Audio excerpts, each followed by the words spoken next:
Will it work when needed? And this is a video I'm doing from inspiration I got from some videos I saw several years ago from a YouTuber named I'm a Forster. And he did some videos where he would pull out his carry guns from his pockets or however you carried them, and you'd fire out the ammo that's in them, that's expensive hollow points, to see if they would work, you know, because he was replacing that with fresh ammo. And you should do that periodically. And I thought for a long time that's actually a pretty good idea. So why don't I do the same thing here? I'm going to buy all the same ammo here that I have in these guns, replace it with the exact same ammo, because I did test these and found these all to work really well for me, and see how that old ammo would have performed, if it still performs well, if it's reliable, all of that. And then I bought all new ammo of the exact same ammo to replace it with. So for my house gun, I use a 5-inch M&P 9. For my truck gun, I use a 5-inch M&P 40. And for my pocket revolver, a Ruger LCR 327 Federal Magnum. The ammo used in that 5-inch house gun is the Federal 9 BPLE 115 grain plus P+. Reason for using 9mm in the house is because I feel like if I ever had to use it, I might be droggy, and I want a round that's really fast, it's likely to fragment in an exterior wall and break up and not travel very far. So I use that purposely for that. Now our 40 Smith & Wesson, I use the 165 grain in the 5-inch M&P HST because that performed really well. And I want a little bit more when I'm out of the house, a little bit more barrier defeating abilities, all of that. And our 327, I'm using my Ruger LCR here with the HST 104 grain jacket of hollow point. I feel like that performed the best out of all these. So you should change your ammo periodically. I've been carrying this 327 ammo for nearly 2 years, and the other two I've had for over a year. Because sometimes, you know, you can get a little bit of corrosion going on the outside of the cartridges. Sometimes you can get moisture in the inside, which can degrade the ammo. Sometimes you can get bullet setback from chambering and rechambering your rounds. You go out to practice on the range and you put your hollow points back in the chamber. Sometimes that can repeated doing that can cause some bullet setback. So I've actually had some issues with this too. We have some denting around the cartridge here, and I think the reason why I got that is because Federal uses sealant around the bullets and the primers. That's why I'm actually using all this as well. All of these have sealant around the primers and the bullets, so I picked these specifically so that they would last a long time. But it's still a good idea to replace it and see how they do. So we're going to go through the current graph, see what kind of velocity and accuracy we get at the same time with these. Then I'm going to hit my 10% clear ballistic blocks, and we're just going to go into plain clear ballistics to see what the best potential of those cartridges are. No denim or anything like that to clog a hollow point. Then after that, we're going to do more of a real world simulation. 4 layers of sweatshirt material on this first 3-inch piece that represents our pectoral muscle. After that, a 1/4-inch medium density fiber board to represent hitting ribs or sternum. So we'll do a plain clear ballistic shot, then a real world simulation shot, and then we'll shoot at the steel to see what kind of practical accuracy I get with these, see if these things will still continue to shoot. So let's get started with this test. All right, so I carried these all out here the way that they are. I did not pull the ammo out even to bring these out here. I pulled this out of my home pistol box, put it on a holster, carried it.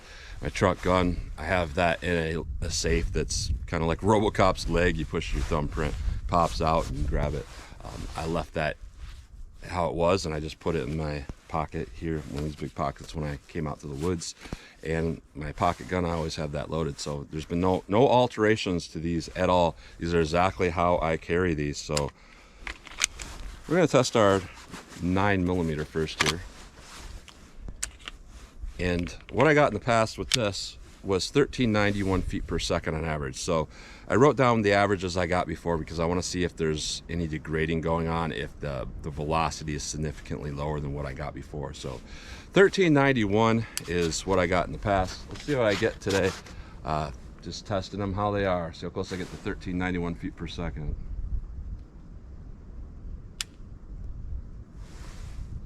Wow. That is not good.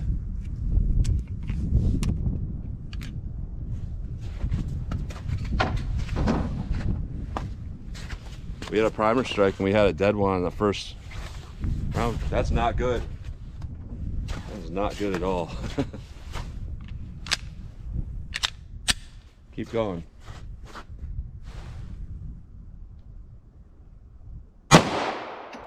1304. 1309. 1308, 1349,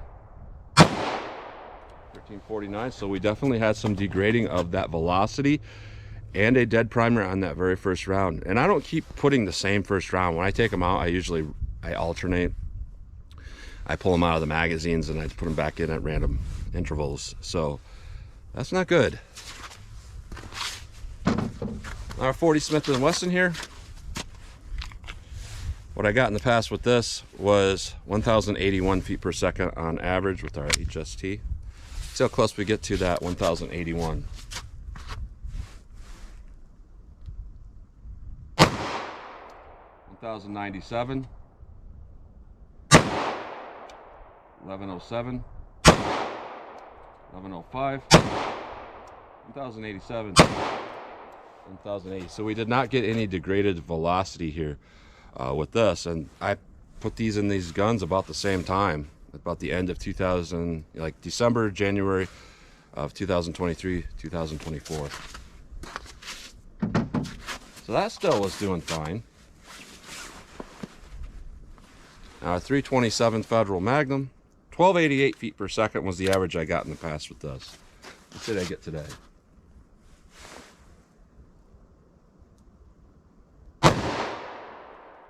$11.76, 11.89, 12.88, 12.37, 12.29. So yeah, I would say we got a little bit of degraded velocity with that as well. Didn't seem like we had very consistent velocity either.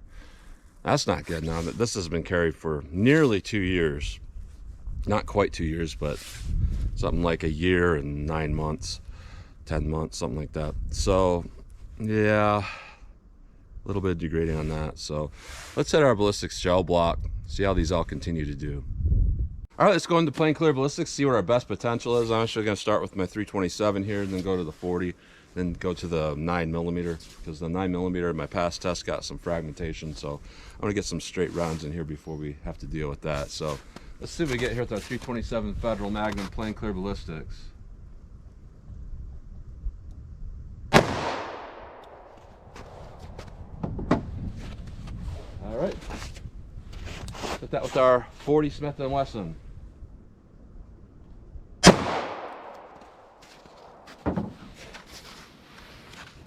All right, 9mm. Let's see what this does. Let's go take a look.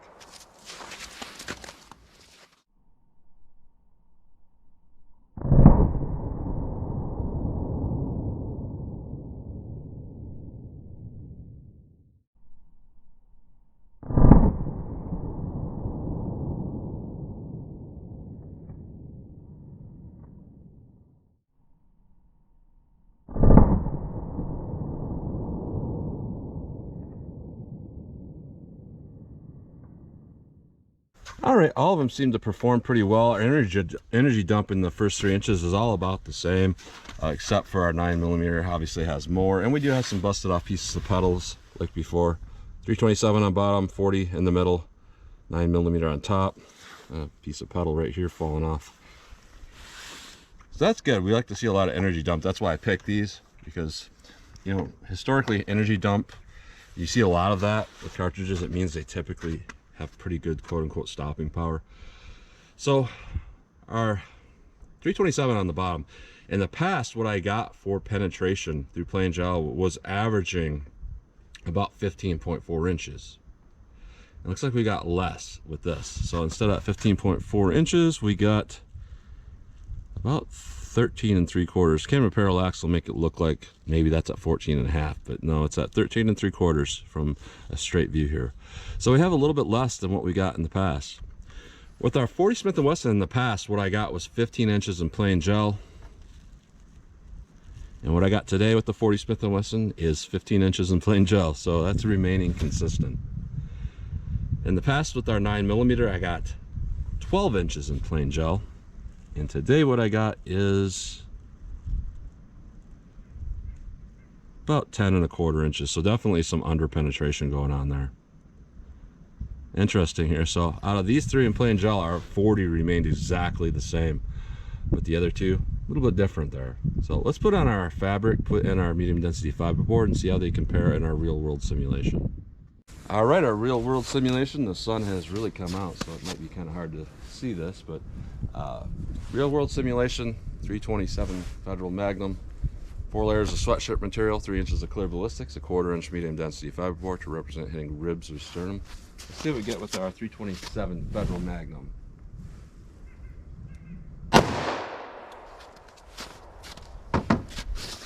Let me set this back up and then we'll hit it with the 40. All right, real world simulation 40 Smith & Wesson. Let me set that back up and we'll hit it with the 9mm now. All right, 9mm real world simulation. Let's go take a look.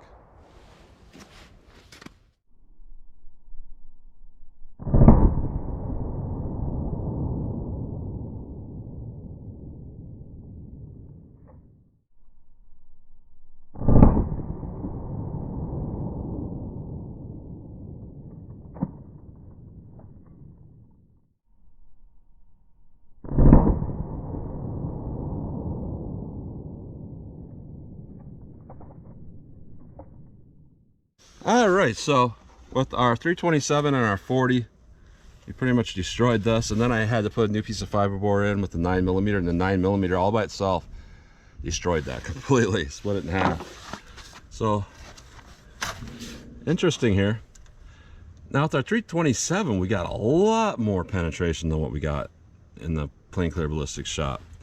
Now in the past, testing of the 327 through the medium density fiberboard, I got an average of 19 inches of penetration. With this today, we got 19 3/4 inches. So very, very close to the original test I did through the MDF, but a lot less than plain gel for some reason. Now in the past test with our 40, what I got is 15.5 inches going through the medium density fiberboard. And we have a different number today. We have a number of about 13.5 inches. So even though that's a couple inches less than what we got in the past test, that's still really good. It's really consistent, and it's where we want it to be. Now our 9mm, we got a penetration of about 9.25 inches. Very much under penetrating there. So there's a lot to be desired for that 9mm, but I pretty much picked that 9mm because the Illinois State Police showed it to have an extremely high amount of stopping power with their real world use, and I thought, well, that's probably going to fragment in a wall and not go very far if I miss my target. And I'm probably correct about that. You know, sometimes people get the wrong idea. They think hollow points will expand in drywall or whatever and then stop. That's not what they're going to do, but a hollow point or any really light bullet that's moving really quickly will bust apart and get kind of that same effect where you're not going to over penetrate very far. So looking at this, definitely our 40 Smith & Wesson was the most consistent with these. So I'm going to keep using that. Our 327 as well, that was fine. We had just a hair over penetration through our medium density fiberboard. Through our plain clear ballistics shot, we got big expansion, looked really good. So I'm going to continue to use the 40 and the 327 Federal Magnum. But looking at this 9 BPLE, that's a little bit concerning to get a dud round on that first shot there. That is not good. I was not expecting that because the 9 BPLE, like the HST, is, you know, it has primers that are sealed. So I don't know what's going on with that, but from this test, what I'm seeing is it looks like the HST is at a little bit higher standard than that Federal 9 BPLE. And I guess you get what you pay for, because those 9 BPLE boxes were $20 for 50 rounds where I bought them. Really, really cheap. As for the other stuff, is pretty normal price for what you pay in here. I think the 327 was nearly $40 for that 20 round box. So I'd say you're probably getting what you pay for, and I should probably switch to a different 9mm. That being said, I think this is a fantastic choice if it will function, because it's not going to go very far through walls, I don't think. So let's pull these out of the block. We'll take a close-up look at them. Then I'll shoot our steel, see what kind of practical shootability I can get with these. All right, so here's a close-up look at these bullets going through plain gel. Here's our 9mm fragmented apart. Yeah, I don't even show these in my measurements because it's hard to keep track of of all these fragments, but our main core here, interesting how it expanded out, kind of strange and fragmented.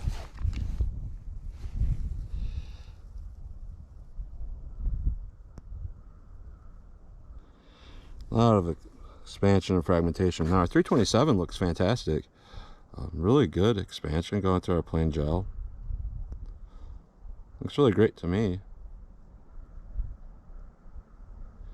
And this is why I picked the HST over the Gold Dot 327, because that thing, it doesn't get that big when it expands, but our HST does. Our 40 Smith & Wesson, absolutely fantastic, perfect flower looking expansion. I like to see that kind of expansion. It looks really good. And I have all these three, obviously the best one there. Now we go through our medium density fiberboard, things change up quite a bit. Our 9mm, we only have one petal that fragmented off. The rest of that remained really big and mostly together. Probably because, you know, we hit that fabric, it fills that hollow cavity a little bit. It slows down that immediate over expansion. So it holds together more, that bullet together a lot better. Now 327 actually looks really good. This is pretty typical. If you were to take a 9mm HST and you were to put it through fabric and medium density fiberboard, it would change about the same as this changed from our plain gel to our real world simulation. So I oftentimes do compare like the performance of 327 to 9mm, because it kind of is like that. You know, you get about the same velocity as a 9mm plus P+, both a little bit lighter bullet and from a little snub nose. So honestly, for what it is, it's really good performance. Our 40 Smith & Wesson got a little bit smaller, but it actually got less small in percentage versus 327. It still remained really big, just more mass there.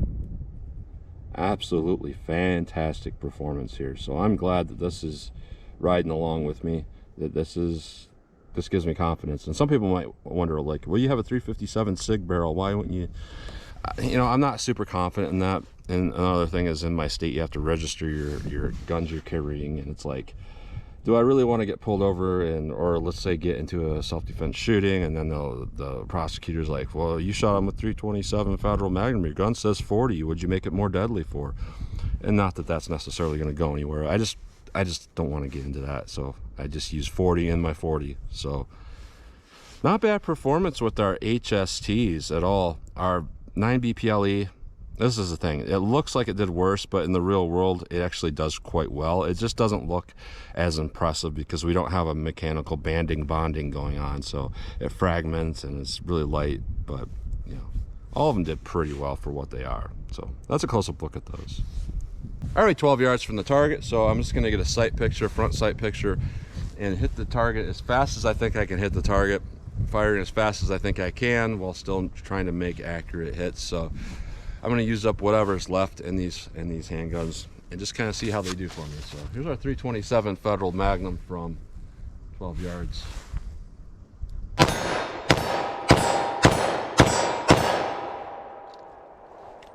That shoots pretty good.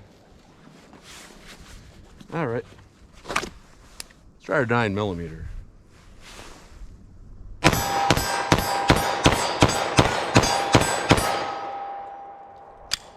Well, shot pretty reliably. And our 40 Smith & Wesson, this is probably the one that matters the most because it's likely I'd be in a self-defense situation near my car because I don't go far from it more than any other situation. So let's see what I can do with our 40 here.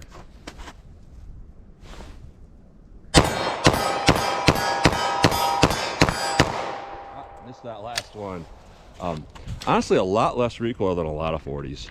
It's very controllable for what it is, for the power level it's at. So let me back it up and continue to shoot at the target, see if I can hit from a little more distance for fun. All right, 75 yards from the target. This is literally just for fun, just to kind of see what the outer limits of these rounds are.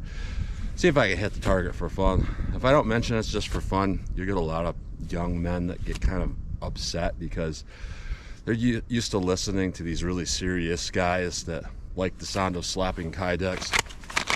and like to empty all their rounds at 5 yards as fast as they can. They'll be like, you're telling me to shoot a attacker from that far, blah, blah, blah. No, it's just for fun.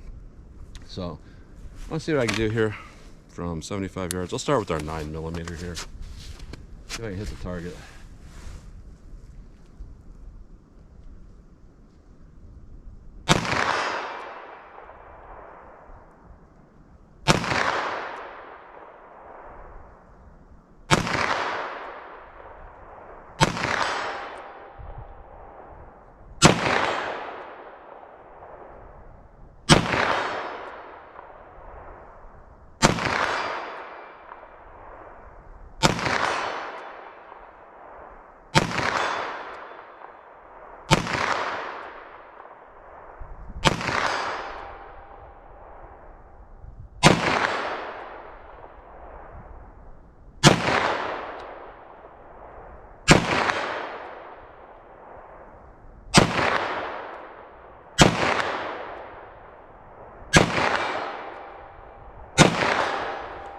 All right, I've done better. It's not too bad, I guess. Now I had to dip into my new supply of 327, so I'm just gonna fire 6 shots of 327. I don't know if I can hit the target from this far with a snub, but I'll try it just for fun.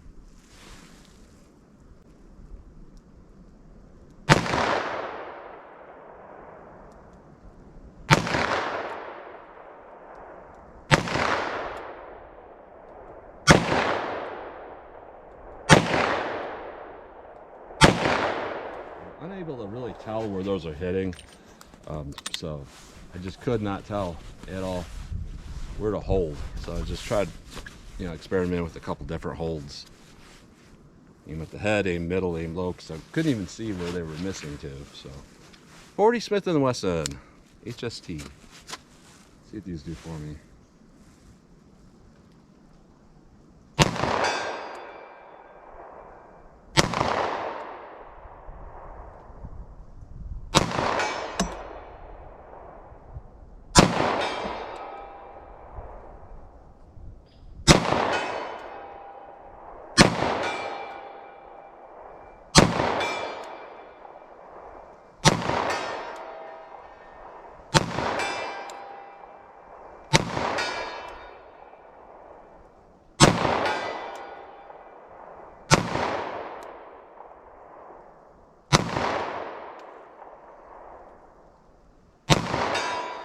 So I missed a few times. I do think I hit more with this than the 9mm. So out of all these cartridges here, this one really stands out because I believe it was the most powerful.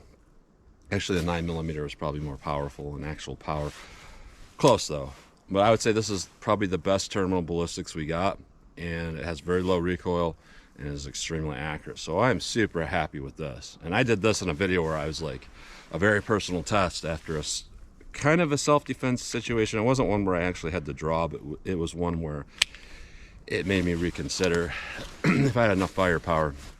So I started carrying my 40 in my car, and I tested this versus the Gold Dot, and I tested different weights, and I came to the conclusion that the best round for a 5-inch pistol in 40 is the 165 grain HST, because it did the most damage, easiest to shoot, and I'm still seeing that. Fantastic cartridge. I'm not going to change that. Our 327 still did pretty well. I can't hit very well with this gun at distance. I can with some of my other snub-nose revolvers, but with this, not so well. But, it's my pocket gun. I'm not typically going to be needing to use it at any more distance than, 7 yards probably. And the 9mm, that really surprised me. We got less penetration than before. We had under penetration before, but we got a lot more under penetration. We got a dud round, and it didn't perform like I remember it performing before, and it didn't, because I wrote down what we got before. So, out of these three here, I'm probably going to change the 9mm to something else. I'll probably look at maybe HST, because that's always performed pretty well. The reason why I went with Plus P Plus is because I watched a lot of real world footage and did a lot of research. And the conclusion I came to was that 9mm is kind of not good. People get on me for it. They're like, you hate on the 9mm. Well, yeah, I do hate on it because I'm watching a lot of real world footage. I'm looking at the statistics, and it does very poorly. But if you use a 9mm plus B plus 115 grain, that's within some of the law enforcement statistics of real world shootings, it shows that does pretty much as well as a 40 or anything else.